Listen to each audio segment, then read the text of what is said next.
पांचवा भक्त का लक्षण सदा सत्य बोले।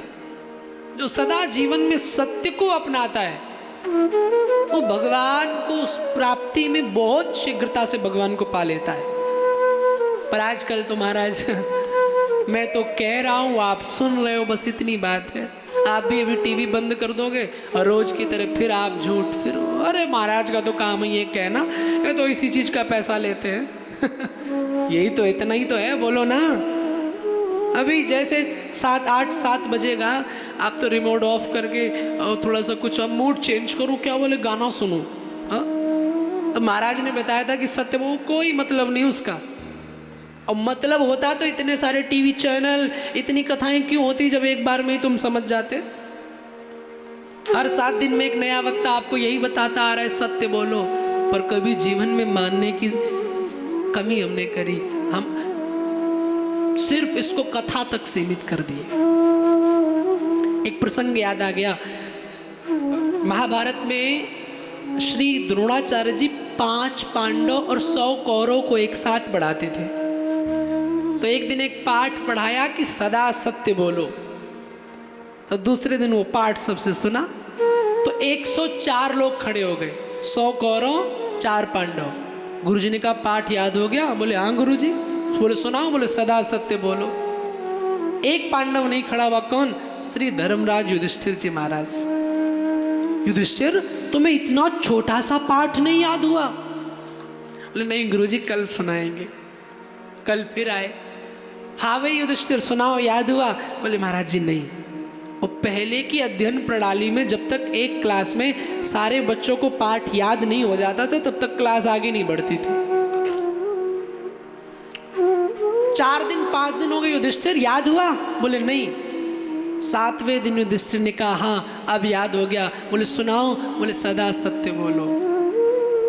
गुरुजी ने कहा 7 दिन क्यों लग गए? कहा गुरुजी याद तो उसी दिन हो गया था, जीवन में अपनाने के लिए 7 दिन लग गए।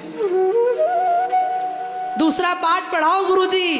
गुरुजी ने भी कह दिया जिसने सदा सत्य बोलो का पाठ पढ़ लिया उसे दूसरा पाठ पढ़ाने की जरूरत नहीं है, नहीं है, नहीं है।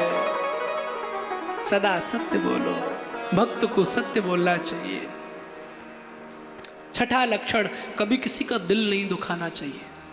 हाँ, भक्त तो बहुत बड़े, पर कोई आ गया साधु ऐसे ऊट पटांग भाषा में बात करी, पूजा करने मान लो, और कोई धोखे से शोर कर दे तो माला छूट गए, सावधान रहो मैं पूजा कर रहा हूं, दिखाई नहीं देता, डांटवे लग गए। ऐसा नहीं, नहीं। किसी को हर्ट करके की गई संध्या, किया गया भजन भगवान कभी स्वीकार नहीं करते। और 7वां, अपनी प्रतिष्ठा को विस्तावत समझो। और 8वां, भगवान की अहेतु की भक्ति करो, यानी भक्ति में कोई मांग नहीं होनी चाहिए। और आजकल तो 10 रुपए के लड्डू गणेश जी को चढ़ाएगा और गाना गाएगा, कौन सा आरती करेगा वो? अंधन को आंख दे तो कोढ़िन को काया। गणेश जी भी सोच रहे हैं कि जो चश्मा लगा के आरती कर रहा है वो भी 500 का आता है, 10 के चक्कर में आंख लेना चाहता है 10 रुपए के चक्कर में चश्मा भी 500 का आ रहा है, ये 10 के लड्डू चढ़ा के बोला जय गणेश जय गणेश। कौन समझावे? भक्ति में कोई मांग नहीं, अहेतु की अनन्यता से भक्ति करो, अहेतु की भक्ति करो, एक उसमें रम जाओ, उसके हो जाओ। आहा, यही तो भक्ति है। हमारी आपकी भक्ति छिन्न भिन्न भक्ति, जीवन में एक इष्ट नहीं है? इष्ट भी भटक गए, लोगों ने भरमा दिया, बोले इन महाराज बाबा से काम नहीं चलेगा, इन कन्हैया जी अब नहीं सुनेंगे, अब शंकर जी के पास जाओ। अब ठाकुर जी को छोड़ा, मंडे आया, एक लोटा जल लिया और चल दिया शंकर जी के भगवान मंदिर में। शंकर जी ने भी नहीं सुनी, बोले नहीं नहीं अब इनके चक्कर में ना पड़ो, हनुमान जी सुनते, हनुमान जी के पास जाओ। हनुमान जी भी नहीं सुने, फिर आ गया गणेश जी के पास। गणेश जी बोले 10 जगह का भागा हुआ बेईमान में तेरी सुनूंगा। एक जगह पूजा करता तो भगवान भी सुनते, पर हम लोगों के भावनाओं में कहने पर आ जाते हैं।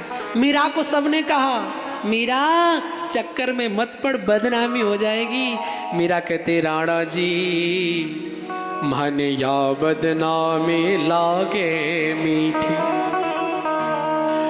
कोई निंदो कोई बंदो, मैं तो चाल चलूंगी अनूठी।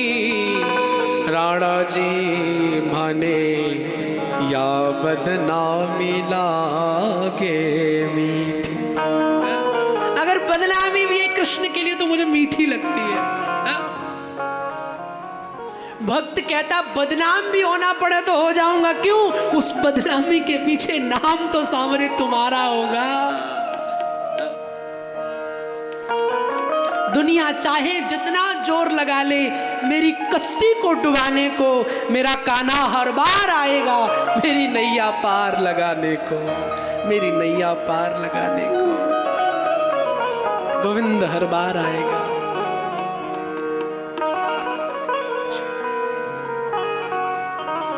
मेरा गोविंद हर बार आएगा। बस भावनाओं में नहीं बहना है, एक इष्ट बनाओ, एक बनाओ।